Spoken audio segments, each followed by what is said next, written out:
Kamu mungkin pernah mendengar bahwa Taman Nasional Yellowstone terletak di atas gunung berapi raksasa. Itulah alasan kenapa daerah ini memiliki geyser dan mata air panas yang kuat. Tapi itu juga berarti bahwa di bawah Yellowstone ada ruang magma yang sangat besar. Pada tahun 2015, para peneliti dari University of Utah menemukan bahwa ruang ini jauh lebih besar dari yang diperkirakan semua orang sebelumnya. Mereka bahkan menemukan satu lagi reservoir dengan magma di bawah reservoir teratas. Tampaknya, semakin luas ruangannya, semakin banyak magma yang dikandungnya. Bersama-sama, kedua waduk ini menyimpan gumpalan magma yang dapat dengan mudah memenuhi Grand Canyon tidak hanya sekali, tapi 11 kali. Tapi tahukah kamu hal yang paling mengkhawatirkan tentang dapur magma? Dapur magma cenderung mendorong tanah di atasnya. Akibatnya, tanah di Yellowstone naik sekitar 2,5 sampai 5 cm per tahun. Selain itu, Yellowstone berstatus sebagai gunung berapi aktif. Dan indeks eksplosivitas vulkaniknya, ya istilah seperti itu ada, yaitu 8 dari 8. Angka setinggi itu berarti bahwa jika gunung berapi ini meletus, itu akan menjadi peristiwa apokaliptik. Sebagai perbandingan, letusan Pinatubo di Filipina pada tahun 1991 yang dianggap sebagai letusan paling dahsyat sepanjang sejarah hanya mendapat nilai 6 pada indeks eksplosivitas vulkanik. Cupu. Sekarang, mari kita cari tahu apakah ada yang perlu dikhawatirkan. Pada bulan Maret 2023, Stasiun Seismograf Universitas Utah mencatat 354 gempa bumi di seluruh wilayah Taman Nasional Yellowstone. Kedengarannya banyak sekali, namun perlu diingat bahwa kejadian yang paling mengesankan pada bulan itu adalah gempa bumi mini berkekuatan 3,7 skala Richter. Gempa ini merupakan bagian dari rangkaian 106 gempa bumi yang dimulai pada tanggal 29 Maret dan terus berlanjut hingga akhir bulan. Ya, gempa bumi rupanya juga terjadi secara bergerombolan, jadi waspadalah. Para ahli mengatakan bahwa aktivitas seismik Yellowstone memang agak lebih aktif dari biasanya, tapi itu tidak terlalu serius. Seorang ahli geofisika yang bekerja di Yellowstone Volcano Observatory bernama Michael Pollan menyatakan bahwa gunung berapi ini tidak akan meletus dalam waktu dekat.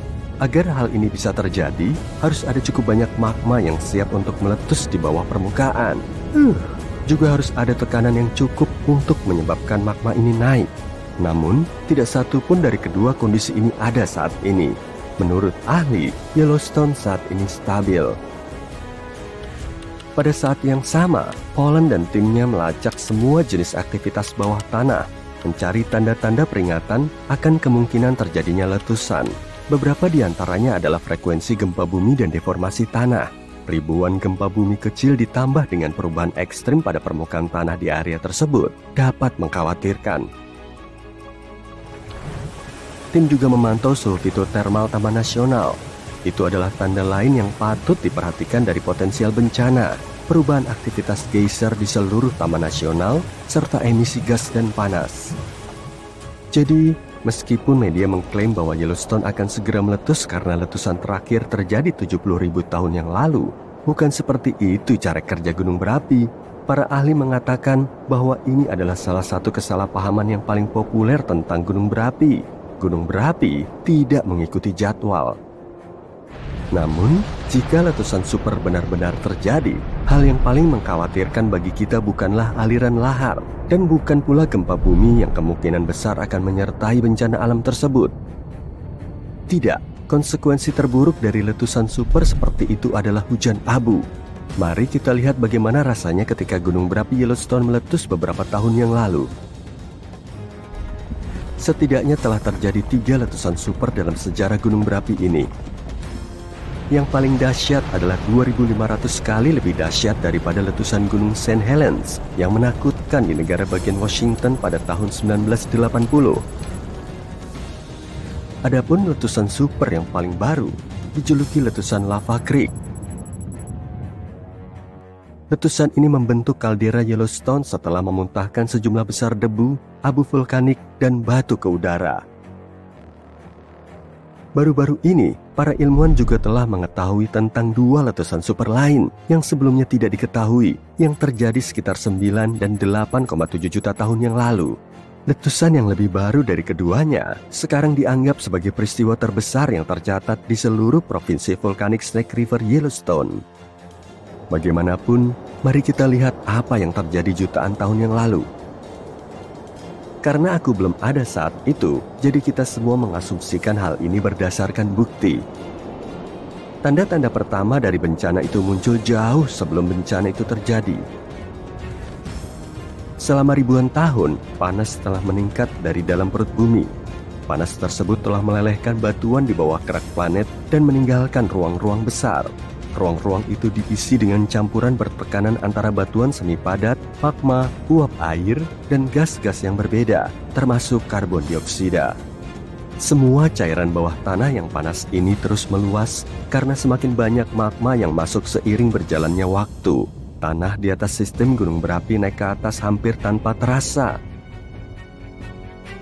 Setahun sebelum letusan super, Yellowstone memberikan peringatan, mungkin bersendawa, tapi selama itu tidak ada seorang pun yang bisa menafsirkan sinyal-sinyal ini. Ditambah lagi, proses-proses yang mengkhawatirkan itu sebagian besar terjadi di bawah tanah. Sebagai contoh, dekompresi melepaskan gelembung gas. Ketika meledak, gelembung-gelembung tersebut seringkali dapat menjadi sumber letusan tertentu. Beberapa bulan sebelum letusan, gempa bumi berskala kecil menjadi lebih sering terjadi dan lebih kuat. Tanah di banyak tempat di seluruh gunung berapi menjadi lebih panas daripada sebelumnya.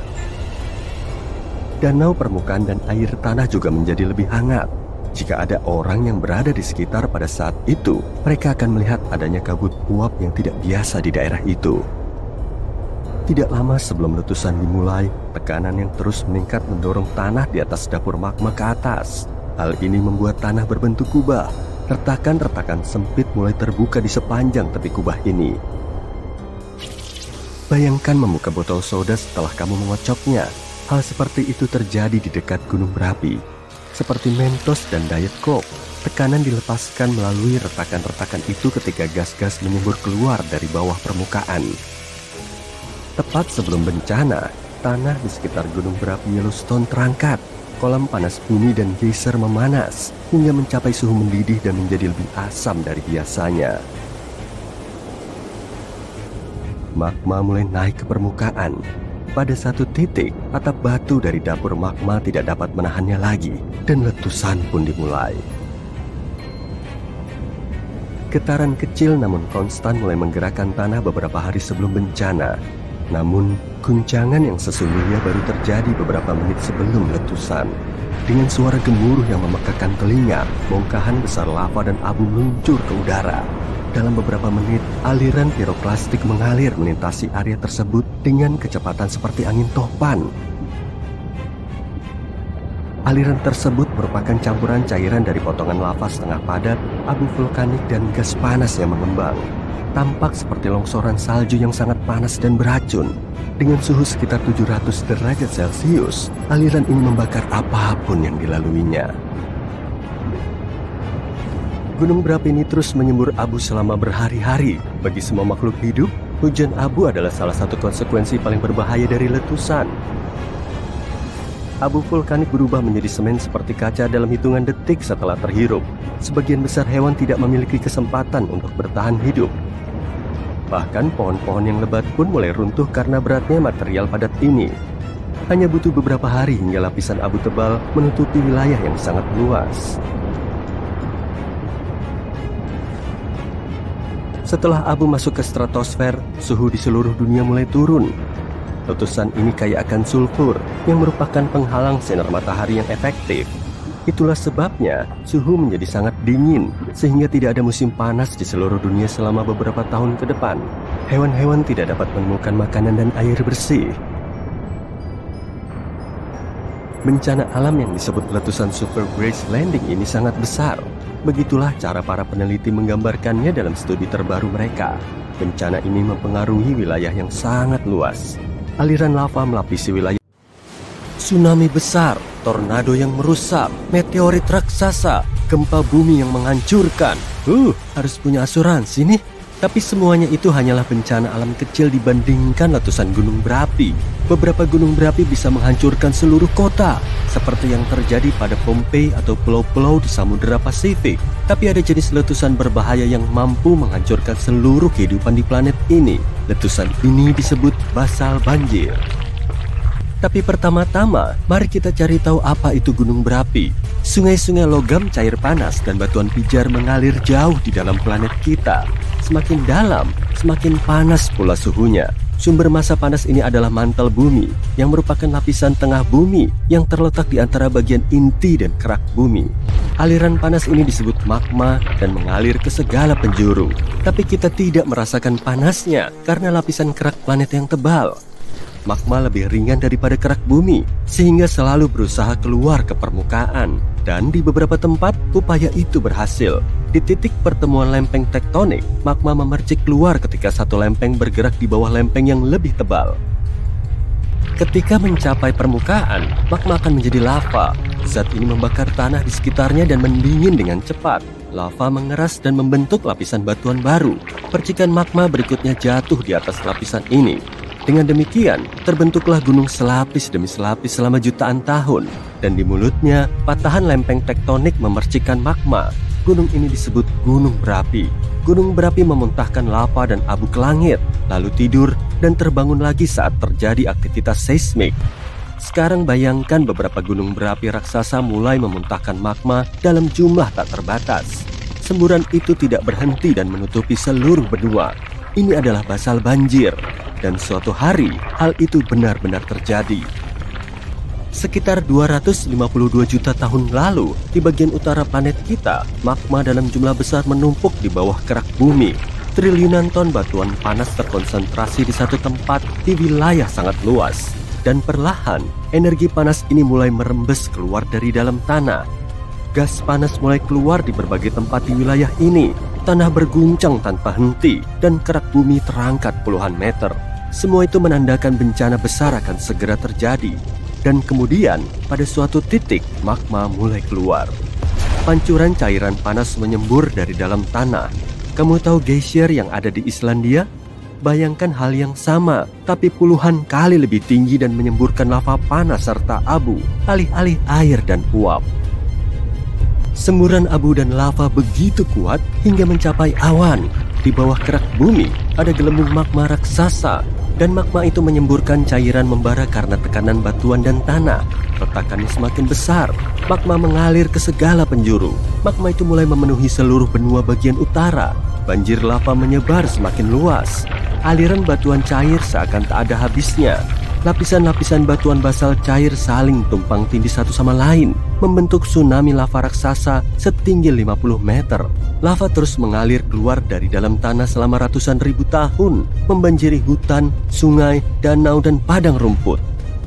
Pada saat yang sama, miliaran ton abu vulkanik naik ke langit, yang bisa menyebabkan musim dingin vulkanik karena sulfur dioksida dalam abu memantulkan sinar matahari. Hal ini mungkin menurunkan suhu di bumi hingga beberapa derajat.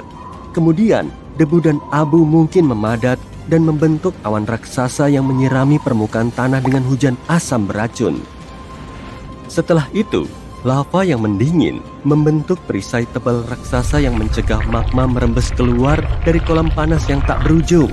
Bencana global pun berakhir, tapi hanya untuk sementara waktu. Triliunan ton magma masih mengalir di bawah lapisan tebal basal padat. Sungai-sungai membara tidak bisa mencapai permukaan dan akhirnya menyebar ke samping. Sebagai dampak dari perluasan ini, terbentuklah jaringan-jaringan besar di bawah batuan tebal. Jaringan itu menjalar ke berbagai arah seperti jaring laba-laba dan memanaskan kerak bumi. Gas-gas mulai keluar lagi dari bawah permukaan tanah. Semakin banyak energi yang terakumulasi di sana, hingga terjadi ledakan dengan kekuatan yang tak terbayangkan. Selain magma, karbon dioksida dan abu juga keluar ke permukaan. Material tersebut memenuhi atmosfer dan menyebabkan efek rumah kaca. Suhu di seluruh planet meningkat beberapa derajat. Semburan ini juga memicu bencana lain yang bermula di lautan. Di dasar laut, terdapat endapan metana, gas yang mudah meledak. Di bawah air sedingin es, metana membeku dan tidak berbahaya. Tapi efek rumah kaca di lapisan atmosfer menghangatkan seluruh lautan. jutaan ton metana mulai naik ke permukaan. Gas ini lebih berbahaya dari karbon dioksida. Oleh karena itu, ketika mencapai atmosfer, suhu di bumi kembali meningkat. Seluruh dunia berubah menjadi sauna yang panas. Di tempat-tempat yang sebelumnya sejuk dan lembab, suhunya mencapai suhu Sahara saat ini.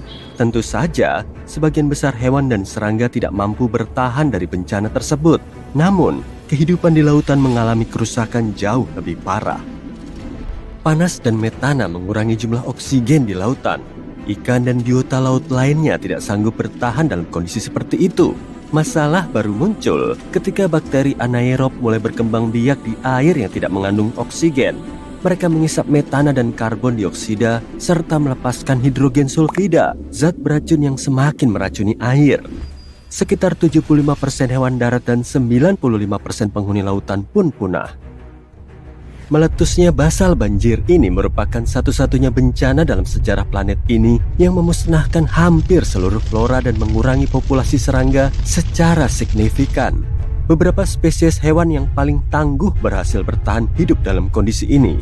Planet ini butuh waktu sekitar 10 juta tahun untuk pulih sepenuhnya. Setelah itu, evolusi memulai proses baru untuk menumbuhkan kehidupan. Ada kabar baik dan buruk nih. Kabar buruknya, basal banjir akan terjadi lagi dan tidak kalah dahsyatnya dengan 252 juta tahun lalu. Kabar baiknya adalah itu akan terjadi dalam ratusan juta tahun lagi.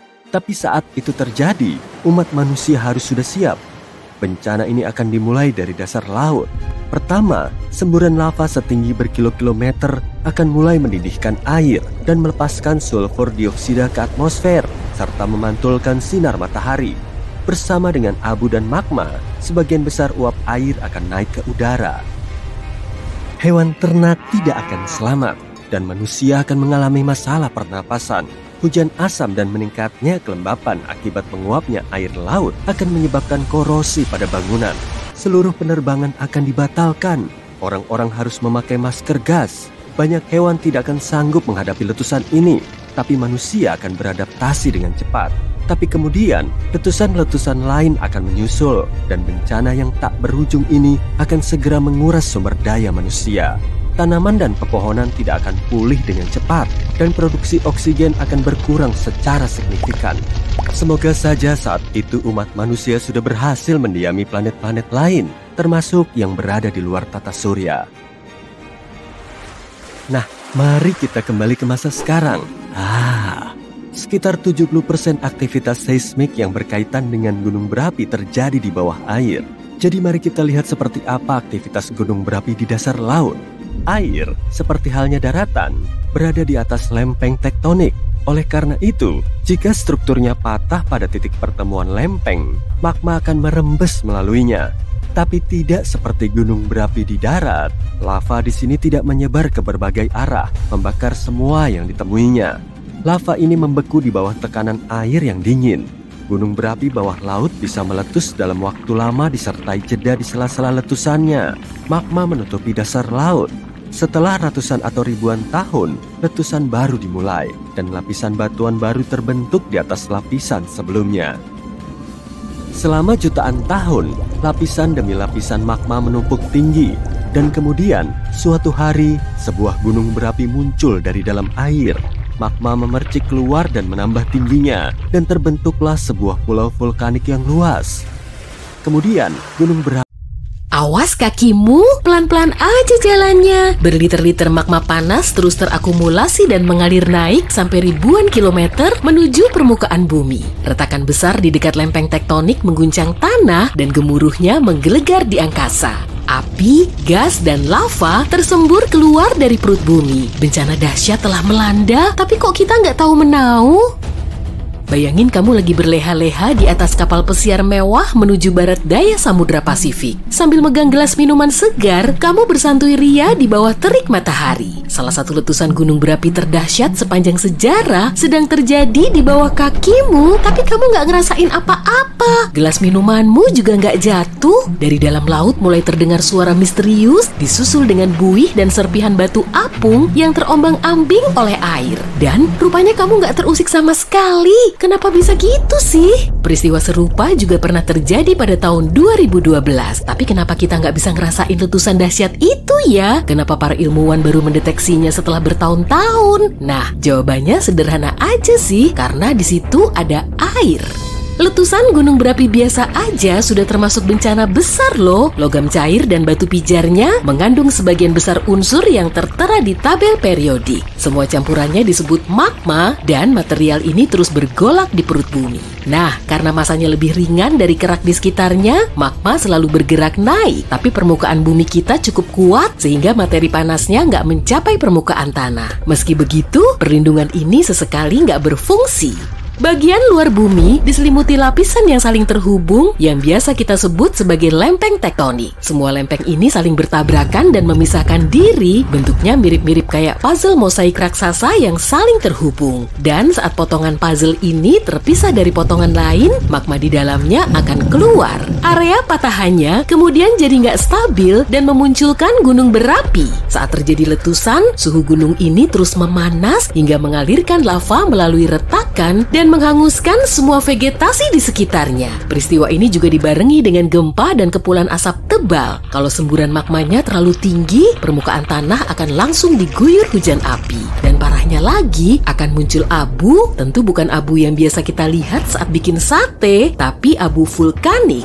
Abu ini punya partikel padat yang membahayakan semua makhluk hidup. Partikelnya nggak seperti sisa kayu yang terbakar, tapi berupa unsur kimia.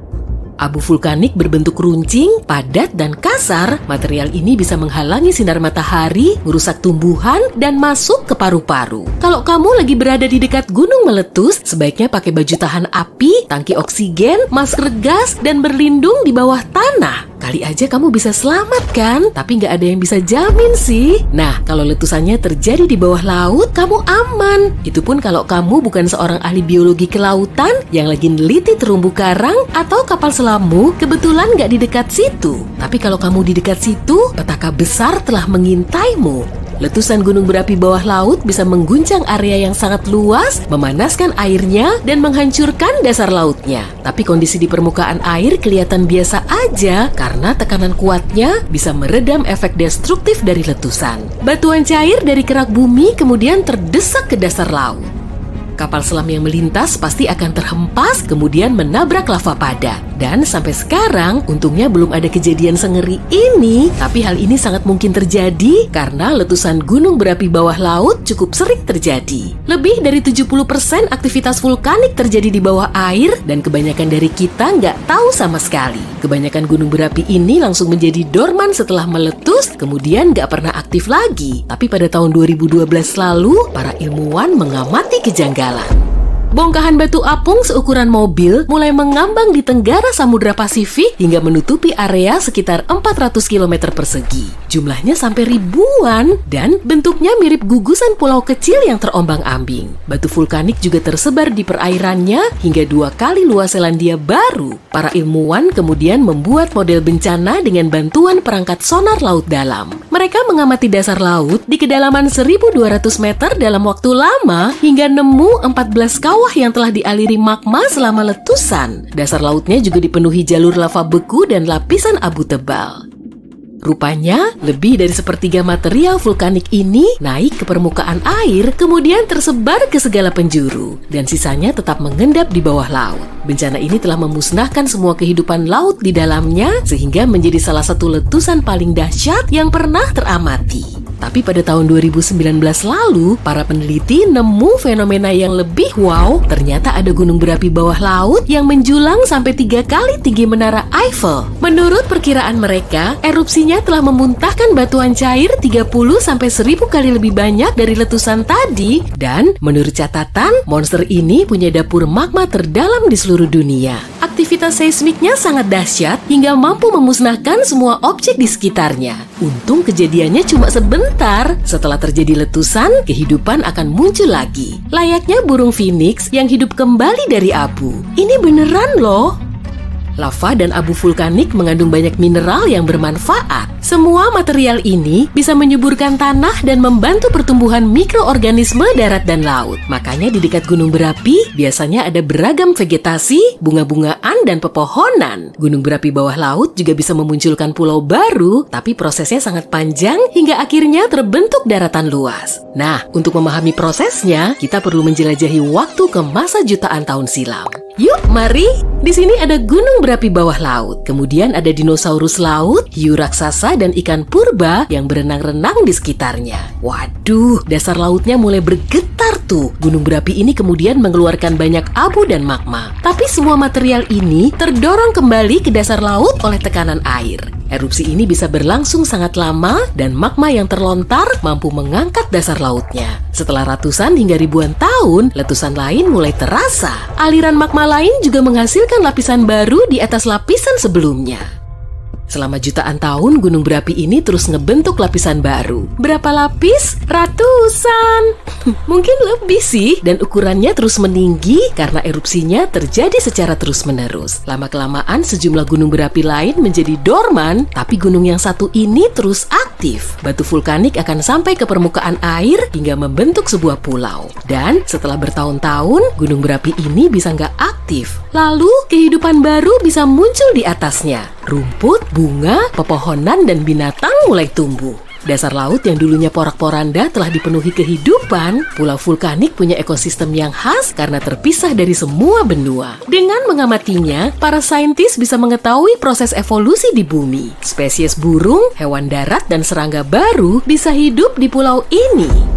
Banyak pulau di seluruh dunia telah bermunculan pasca letusan gunung berapi bawah laut. Pulau-pulau ini tersebar di Hawaii, Indonesia, dan Islandia. Banyak juga di antaranya yang dihuni manusia. Bahkan dalam beberapa kejadian, gunung berapi pernah meletus di bawah pulau berpenghuni. Salah satunya terjadi di pulau kecil Aogashima di selatan Tokyo. Rupanya para penghuni pulau ini telah membangun kota cantik di kawah gunung berapi aktif. Dan pada bulan Mei 1785 terjadi erupsi. Gak seorang pun yang mengantisipasi peristiwa ini. Kawanan burung tiba-tiba aja berterbangan menjauhi pulau itu. Kemudian tanah di situ mulai bergetar, suara gemuruh menggelegar di angkasa. Kepulan asap tebal langsung terlihat di puncak gunung yang hijau. Kawahnya juga memuntahkan lumpur, batu besar, dan magma pijar ke udara. Bencana ini berlangsung sampai berminggu-minggu.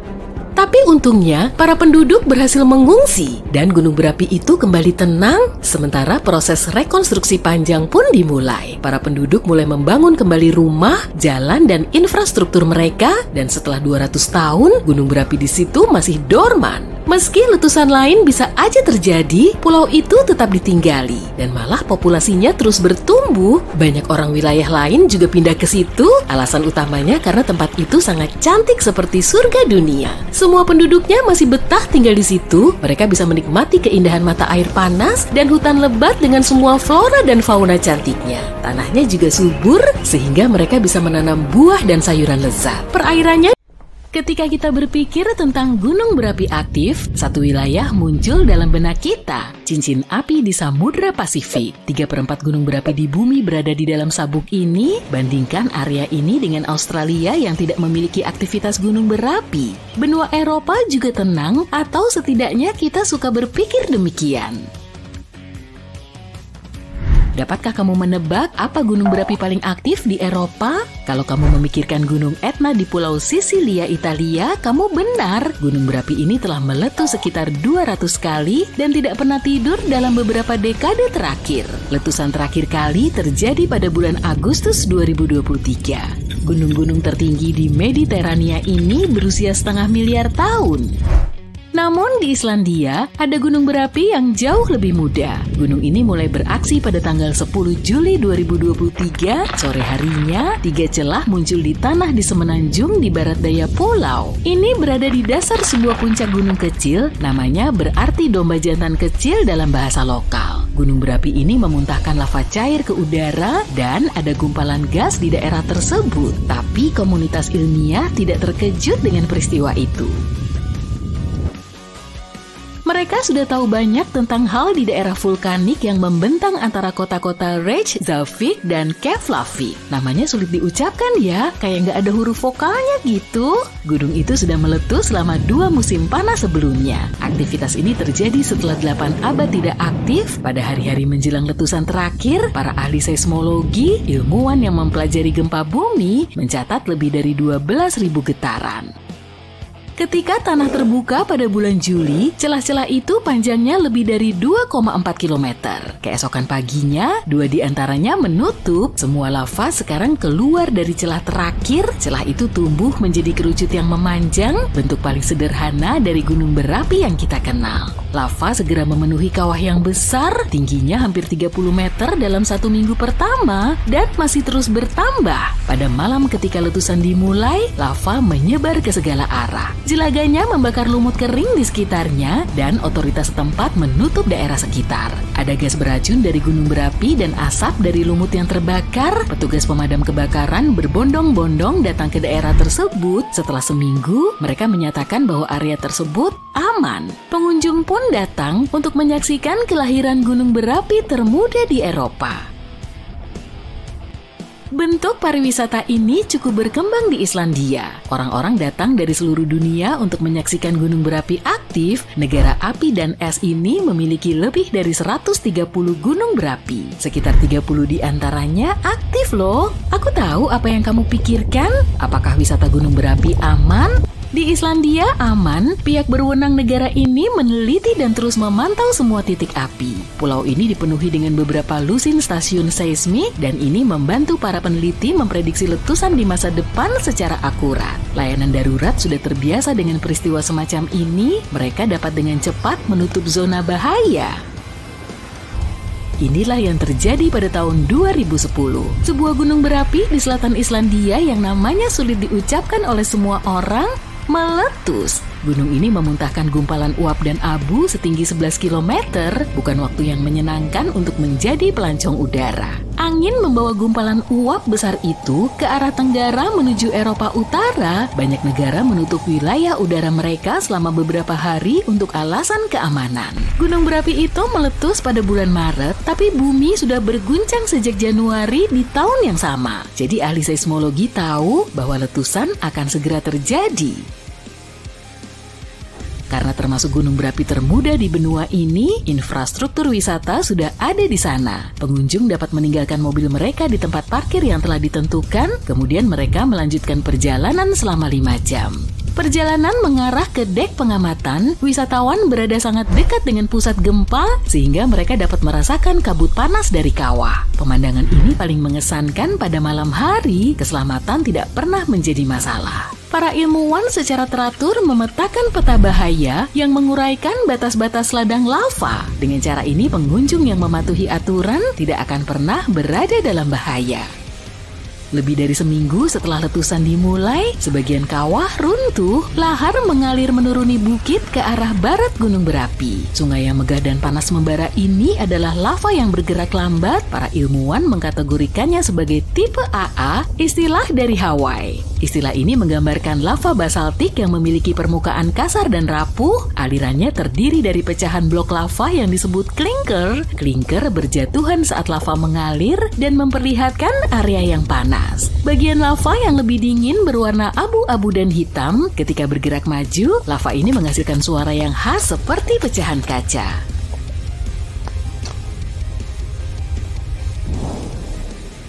Hampir sebulan setelah letusan gunung berapi baru, kita mendapatkan rekaman udara dari fenomena yang menarik ini. Sebuah tornado terbentuk tepat di atas aliran lava. Hal ini terjadi karena suhu yang tinggi di daerah tersebut. Ketika kondisinya tepat, kolom udara panas dapat dengan mudah berubah menjadi tornado mini. Para ilmuwan mengamati peristiwa serupa terjadi selama letusan gunung Kilauea tahun 2018 di Hawaii. Ladang lava di pulau terbesar kedua di Eropa menceritakan kisah penciptaan Islandia. Pulau ini berada di atas tempat pertemuan lempeng Amerika Utara dan Eurasia. Lempeng tektonik adalah bongkahan besar batuan dari lapisan paling luar bumi. Kira-kira ada 20-an lempeng tektonik. Lempeng-lempeng tersebut bertumpu pada lapisan batuan yang sebagian meleleh. Semua lava yang kita lihat di permukaan memulai perjalanannya di sini. Bisa dibilang bahwa ini piring mengapung yang berada di batuan cair, batas-batasnya tidak stabil. Ketika bergesekan satu sama lain, kedua lempeng itu melepaskan sejumlah besar energi. Pembentukan gunung berapi adalah salah satu hasilnya, dan ini adalah tempat di mana batuan cair bergerak naik ke permukaan.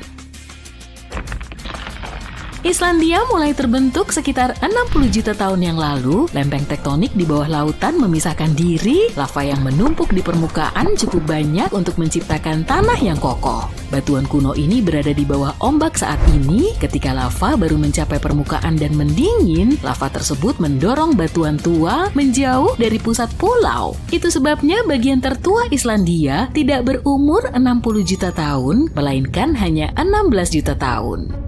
Ladang lava aktif di negara ini masih muda dalam hitungan geologi, beberapa di antaranya berusia di bawah 1000 tahun.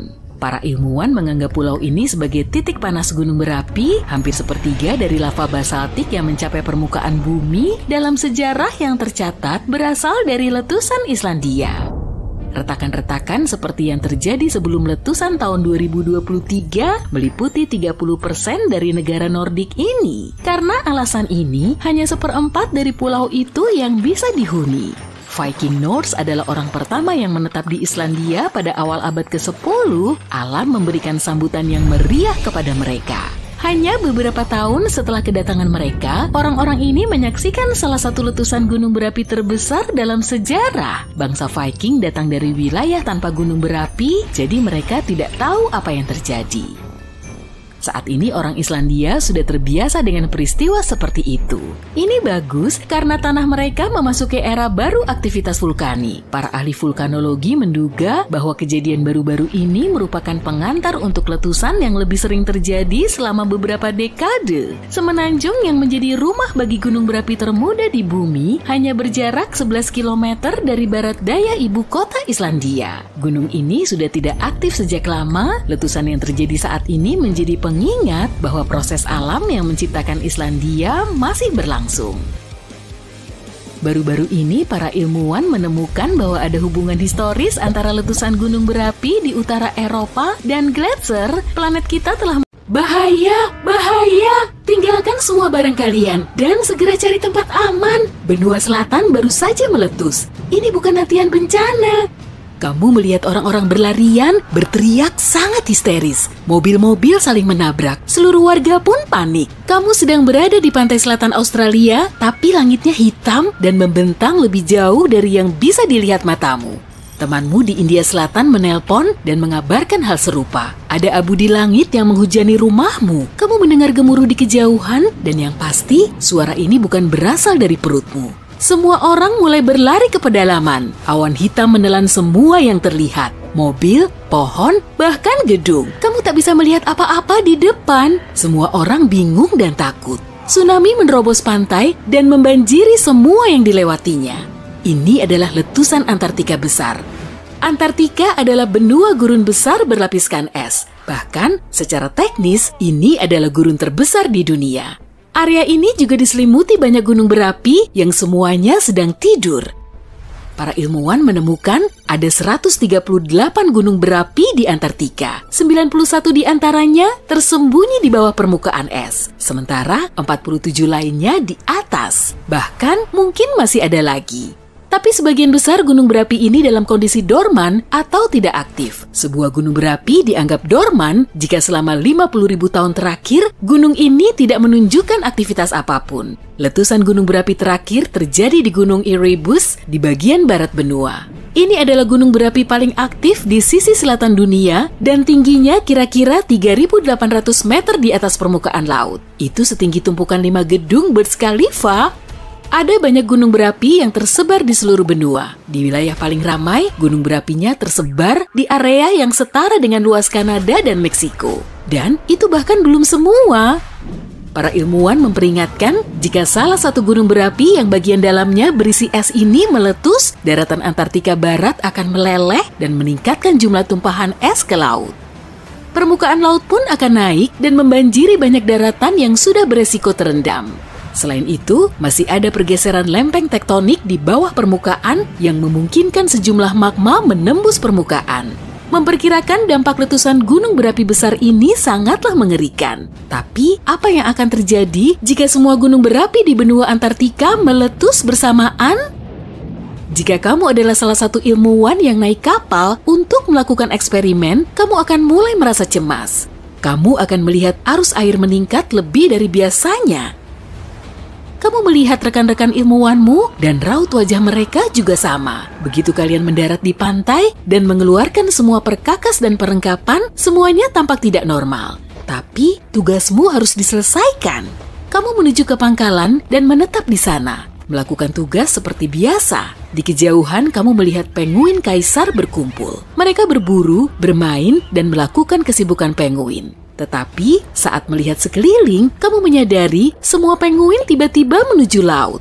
Dan banyak burung Antartika liar mulai terbang menuju cakrawala. Aneh! Lalu tanah mulai bergetar. Dan di belakangmu, menara asap membubung tinggi sampai ke langit. Abu dari gunung berapi sangat berbahaya bagi siapa saja yang punya penyakit paru-paru dan bahkan mereka yang sehat.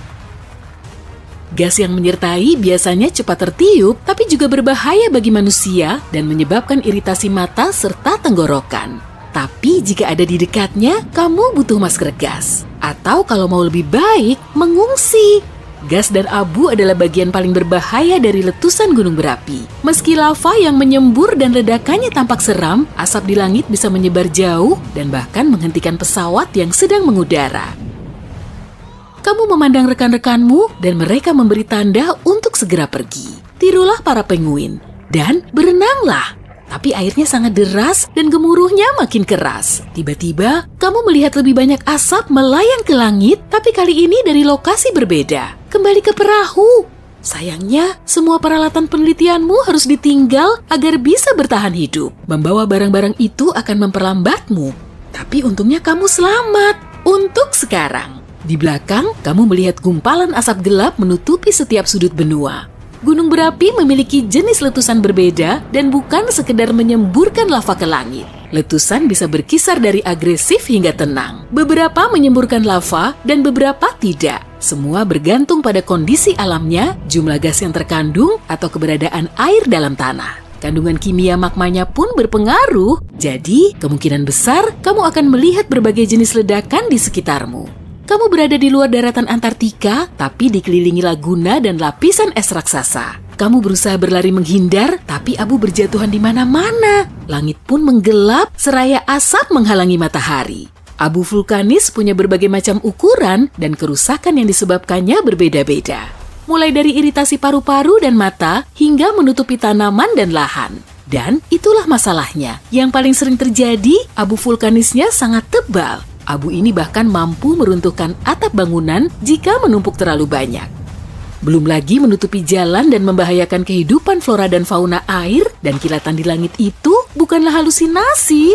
Awan abu di langit yang begitu tebal menciptakan medan listrik yang mampu menciptakan badai petir. Dan awan ini dapat mengganggu sinyal radio, bahkan memicu kebakaran. Selain itu, awan ini sangat panas, seolah aliran lava yang ada belum cukup untuk memicu kebakaran. Mengerikan. Tapi ada beberapa gunung berapi yang sifatnya eksplosif. Selain abu, ada juga bebatuan yang berterbangan. Puing-puing super panas ini menghantam tanah layaknya meteoroid dan sangat berpotensi bahaya. Kamu melihat bebatuan ini menghantam lapisan es dan air di sekitarmu. Saat mencapai zona yang kira-kira aman, kamu melihat gunung berapi yang berbaris rapi di belakangmu memuntahkan api lengket merah yang tebal. Tapi, gelombang air pasang tidak diam saja. Gunung berapi di dekat samudera dan laut dapat menyebabkan tsunami. Makin menyeramkan. Gempa bumi bawah laut mengguncang dasar laut dan menghasilkan ombak besar yang kuat. Dan, tolong urungkan niat untuk berselancar mengarungi ombak ini. Jika ada gunung berapi yang menyemburkan lava merah panas, kenapa semua es di Antartika tidak mencair? Jawabannya ada di bawah permukaan bumi. Lempeng tektonik hampir tak bergerak di bawah sana. Bisa dikatakan semuanya stabil. Jadi, untuk daratan sebesar ini, yang adalah benua terdingin di bumi, beberapa gunung berapi aktif tidak cukup untuk mencairkan semua es di sana. Alasan sebenarnya kenapa es mencair dan permukaan air naik adalah adanya arus laut hangat di sekitar Antartika. Tapi kali ini, semua gunungnya meletus bersamaan. Selain gunung berapi yang sudah tercatat, siapa yang tahu ada berapa banyak lagi yang tersisa di bawah tanah dan tertutup es? Di sanalah bagian menakutkannya. Beberapa gunung berapi ini tersembunyi begitu dalam di bawah permukaan es yang kini mulai mencair akibat lava. Es mulai mengganggu kestabilan semuanya. Es di atas bukit mulai pecah sedikit demi sedikit. Seperti kaleng soda raksasa yang meledak, lava menyembur dari dalam dataran bersalju dan menyebabkan retakan besar di dalam tanah. Lalu, magma menemukan jalannya untuk unjuk gigi. Tamu tak diundang ini mencairkan apa saja di sekitarnya, menyebabkan tanah makin tidak stabil. Perlahan tapi pasti, es di sekitar Antartika akan mencair. Dan jika semua es mencair, permukaan laut bumi akan naik sampai 70 meter. Artinya, kota-kota pesisir akan ikut tenggelam, arus laut pun akan kacau, dan badai serta topan terus terjadi tanpa henti. Kehidupan laut akan terancam, dan banyak pulau kecil akan lenyap di telan air. Belum lagi, ada asap di udara yang menyebar ke seluruh dunia dan menghentikan banyak penerbangan di wilayah selatan. Dan jika anginnya cukup kencang, seluruh dunia pun tertutup. Perekonomian akan kolaps dan seluruh dunia akan panik. Keadaan darurat kesehatan akan terjadi sepanjang tahun. Oke, semoga semua itu tidak... Wah, sampai juga di Kiev, kota yang udah lama banget masuk wishlistmu. Saatnya ngeluarin kamera canggihmu dan langsung cekrek-cekrek motret katedral, museum penerbangan, sungai Dnipro. Tapi kok tiba-tiba ada bunyi keras di belakangmu? Saat membalikkan badan, kamu melihat objek yang menjulang di kejauhan. Kelihatan seperti ada dentuman dahsyat. Oh, buruan kabur! Pada Juni 2020 lalu, penduduk Kiev menyaksikan formasi badai langka di langit, awan Anvil. Awan ini terbentuk saat arus udara kuat menaikkan uap air. Udara semakin mengembang lalu menyebar saat menyentuh dasar stratosfer. Awan tebal ini kemudian membentuk anvil dingin yang menggantung di langit. Kadang malah bentuknya menyerupai jamur. Anvil menghasilkan bolt out of blue, yaitu petir yang paling berbahaya di antara semua badai. Sambaran petir ini muncul di langit biru secara tiba-tiba, sedangkan badainya mengamuk di kejauhan hingga jarak berkilo-kilometer. Petir yang berasal dari awan anvil atas ini bisa 10 kali lebih kuat dari sambaran petir biasa. Pada jarak sekitar 100 km pun kebanyakan orang akan ciut setelah menyaksikan awan raksasa ini. Mereka khawatir kalau hal yang tidak diinginkan telah terjadi. Sebagian penduduk setempat berhasil memposting foto awan jumbo ini di medsos sebelum pemerintah bisa menjelaskannya.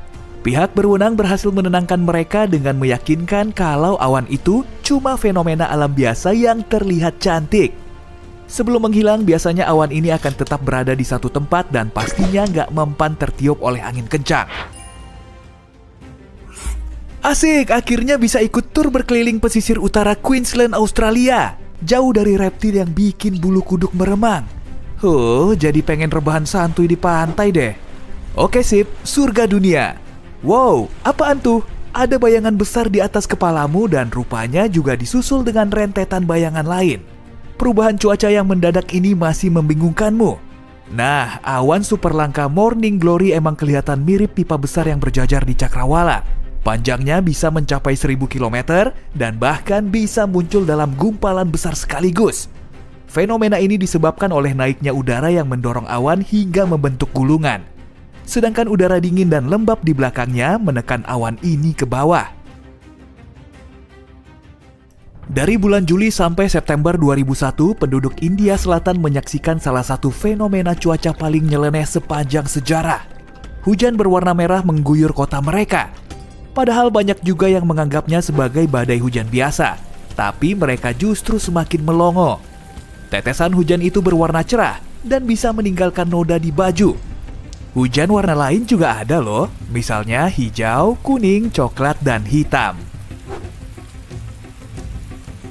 Hujan merah mulai turun di pertengahan musim hujan secara berkala selama berminggu-minggu. Menurut para peneliti, warna hujan unik ini kemungkinan berasal dari debu atau ganggang. Dan pastinya siapapun gak disarankan untuk mencicipi rasanya. Para ilmuwan masih ragu dengan alga yang tiba-tiba kongkow di langit sana. Akibatnya fenomena ajaib ini kelihatan agak nyeremin. Wah, pasti seru tuh mandi busa setelah seharian penat beraktivitas. Ngapain juga kan harus nunggu lama sampai bak mandinya terisi penuh? Gampang, pergi aja ke bibir pantai setelah ada badai besar. Nah, tinggal nyemplung deh. Ombak busa bisa terbentuk di lautan manapun di seluruh dunia, tapi kemungkinan besar terjadi di sepanjang garis pantai berbatu. Misalnya di pantai San Francisco, Irlandia Utara, atau Mululaba, Australia. Kondisi pantai yang memicu terbentuknya ombak ini juga bervariasi. Kalau diamati lebih dekat, air laut ternyata banyak mengandung partikel kecil seperti tumbuhan, bahan kimia, serta sejumlah garam dan mineral yang sangat cocok untuk menghasilkan busa. Saat diterpa angin dan arus kuat, semua bahan ini akan membentuk busa pekat mirip buih yang mengapung di permukaan kopi cappuccino. Saat suhu dingin ekstrim melanda perkebunan apel di Michigan, Amerika Serikat, sejumlah kejadian unik bermunculan. Misalnya, apel hantu. Tenang aja, apel ini nggak nyeremin sama sekali kok. Tapi kalau kamu mau menyaksikan fenomena ini, selalu hati-hati ya. Apel hantu cuma terjadi saat kondisinya benar-benar pas. Suhunya juga pasti sangat dingin. Fenomena unik ini ditandai dengan apel yang membeku di pohonnya dan terbentuk lapisan es tipis. Apel ini kemudian mencair dan menetas seperti saus apel. Yang tersisa cuma selubung es yang cantik. Sungai Catatumbo di Venezuela layak mendapat predikat sebagai tempat yang paling bermuatan listrik di seluruh dunia. Tiap tahunnya badai menyambar hampir selama 300 hari. Badai ini sangat konsisten dan kemunculannya bisa diperkirakan 3 bulan sebelumnya. Selama musim hujan di bulan Oktober, kilatan petir akan menyambar sebanyak 30 kali setiap menit. Tiap sambarannya melepaskan energi yang bisa dipakai untuk menyalakan satu bohlam lampu selama 6 bulan. Artinya dengan energi ini ketersediaan listrik di Venezuela melimpah ruah. Saat matahari terbenam, angin kencang bertiup di ketiga gunung yang ada di dekat Catatumbo, lalu membentuk awan badai di atas air. Saat tetesan air dari udara lembab bertabrakan dengan kristal es dingin, terbentuk muatan listrik statis yang memicu badai petir semalam suntuk. Dan parahnya lagi, sebagian badai juga punya petir di atasnya. Coba deh, ambil foto yang satu ini. Fenomena jellyfish lightning sprite atau cahaya ubur-ubur di langit disebabkan oleh pelepasan energi listrik yang terjadi di atmosfer bumi. Fenomena ini berupa badai listrik kuat tapi tidak menimbulkan hujan. Letaknya ada di ketinggian 50-80 km, tepatnya di lapisan mesosfer. Cahaya lampu di malam hari bisa menghalangi intensitas cahaya ubur-ubur yang memang redup. Bentuknya memang kelihatan kecil, tapi diameternya bisa lebih dari 50 km. Sprite merah ini berwujud plasma dingin yang dilepaskan di atas awan petir serta menjadi penyeimbang antara awan badai dan tanah di bawahnya. Kalau kamu mampir ke toko roti, jangan coba-coba mencari donat yang satu ini ya. Dijamin gak akan ada di menunya. Snow donut adalah salah satu fenomena meteorologi paling langka yang bisa kita saksikan. Fenomena ini terjadi kalau cuacanya sangat pas, dan umumnya muncul di daerah pegunungan yang tertutup salju seperti Pegunungan Rocky. Angin, suhu, salju, es, dan kelembaban harus saling berperan untuk membentuk cincin yang menawan ini. Terdapat lapisan salju basah dan tipis di permukaan tanah. Di bawahnya ada lapisan es atau salju lembut. Kemudian angin berhembus kuat hingga menggerakkan donat itu menuruni bukit layaknya bola salju. Setelah berhenti, ukurannya bisa sebesar bola bisbol atau ban mobil, tergantung pada kekuatan angin yang meniupnya. Donat salju yang baru terbentuk nggak akan tahan lama. Buruan ambil kameramu kalau mau memotretnya. Pemandangan matahari terbenam di Cakrawala, lembayung senja, dan semburat pink yang indah itu belum ada apa-apanya kalau dibandingkan dengan 3 matahari sekaligus yang ada di hadapanmu. Wow, memangnya sejak kapan matahari kita punya kembaran? Bintang hantu yang terkadang muncul di samping matahari ini disebut sandok. Dinamai begitu mungkin karena memang hobinya suka mengiringi matahari. Objek ini biasanya muncul sebagai berkas cahaya berwarna dan ketinggiannya juga sama dengan matahari. Seringnya teramati sebagai cincin atau halo. Disitulah kristal es bisa memantulkan cahayanya dengan optimal. Ada juga moondog yang muncul di samping bulan dan terbentuk oleh cahaya bulan yang melewati kristal es.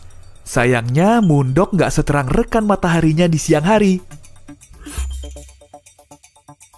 Wah, akhirnya dapat juga lokasi paling mantap untuk mengambil foto idaman.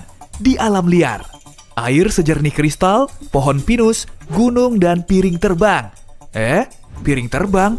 Wow, alien telah menginvasi kita. Bisa aja kan kamu ngira begitu saat melihat awan berbentuk piring. Duh, namanya susah banget disebutin. Baca di layar aja deh ya. Oke, coba aku bacain. Altocumulus lenticularis. Formasi awan unik ini berada di atas puncak gunung. Saat udara lembab mengalir ke arahnya, plus kalau perbedaan suhunya pas, akan terbentuk gelombang. Gelombang yang tertiup udara bisa mengakibatkan penguapan, sehingga awannya berubah bentuk menjadi oval. Jadi nggak ada sangkut pautnya sama alien. Langit runtuh, langit runtuh. Orang yang pernah menyaksikan fenomena ini bilang kalau awan seolah jatuh dari langit. Rupa awan Mammatus sangat mirip dengan gumpalan marshmallow raksasa berwarna putih. Jelas aja nggak bisa dimakan. Awan tak biasa ini bisa membentang ke segala penjuru hingga ratusan kilometer. Bisa juga terlihat sebentar di bagian bawah awan anvil atau badai petir lain. Gumpalan aneh ini terbentuk oleh turbulensi di dalam badai sehingga menghasilkan dasar awan yang tidak rata. Fenomena ini juga muncul di seluruh dunia dan bisa terlihat saat udara lembab terserap oleh udara kering. Udara harus lebih dingin dari sekitarnya, dingin oleh es, atau dipenuhi